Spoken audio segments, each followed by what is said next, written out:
Православните христијани кои се водат според јулијанскиот календар вечерва ќе ја пречикаат Стара Нова година, а утре се празнува Василица. Со Василица се поврзуваат повеќе обичаи кои се практикувале во минатото во Куманово, но денеска најголем дел од нив се исчезнати.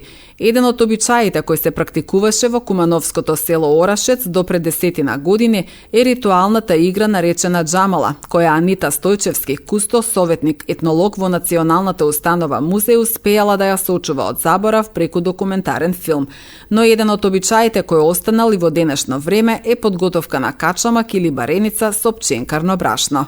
Василица спаѓа во еден од најзначајните празници во циклусот на зимските празници, изобилува со многобројни обичаи, обреди, гатање, со цел да се постигне среќа и здравје на семејството, добар посев и здравје на стоката и на живината. По стариот календар се празнува на 1 јануари, додека по новиот на 14 јануари и го означува обрежувањето на Исус Христос. За овој празник се сврзани, можам да кажам, многу обичаи. При истражувањето во село Рашац најдов на една ритуална игра, така наречена джамала, која што пред многу години беше актуелна, како во селото, така и во градот. За жал, оваа игра е сега во изумирање, веќе не постои, но сепак јас би кажала за обичајот за кој што се одвиваше во тогашното време. Овој обред е исклучиво од машки лица, кои што се маскирани во зооморфни и антропоморфни облици, инаку спаѓа во периодот на 12 накрстени денови, за кои се верувало дека царуваат лошите сили, зли духови, демони во самото село, и сите овие игри били изведувани за да се донесе напредок на селото, напредок на семејството, како и добар посев. Доколку маската била пострашна, тие верувале дека со тоа ќе го изгонат лошото суштество, или како што они ги нарекувале караконџули.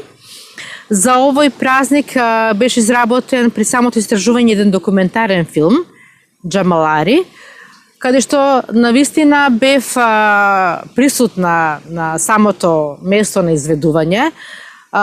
Маските ги припрема еден месец порано. Во самата игра учествува зет, невеста, баба, старец и разни маски изработени од овчја кожа. Лицето го црнеа со саѓи. Самиот обичај започнуваше во раните утрински часови, оде од куќа на куќа, пее джамаларски песни, изведува разни ритуални игри, а домаќинот ги даруваше со брашно, ракија, овошје. Откако ќе завршеше овој обичај низ селото, при крајот на денот се собираа пари, од кои пари подоцна се правеше гозба, или пак купува икона за самиот манастир Светилија. Една година беа дојдени и во градот, така да тоа беше навистина една атракција, кружија низ самиот град, за да може населението всушност да го запознаеме со нашите обреди и обичаи. А имаше обичај порано, ако се сретнаа двете групи од пчиња и од орашац, доведувало до тепачка, па имало и починати луѓе, па и ден денеска постојат джамаларските гробишта во село Орашац. Овие ритуални игри се познати низ цела Македонија. Познати се само по други имиња, како бабари, ешкери, вмпери, и мислам дека и ден денеска се изведува за самиот празник Василица. Навистина ми е жал што овој обичај кај нас се исчезнат, но јас имав среќа да го забележам со камера и ете тој остана во нашата архива, во нашиот музеј.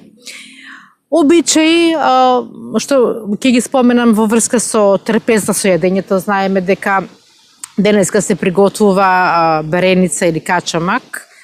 Виното и ракијата се секогаш присутни на трпезата, овошјето, ете со некоја верба за бериќетна и плодотворна година.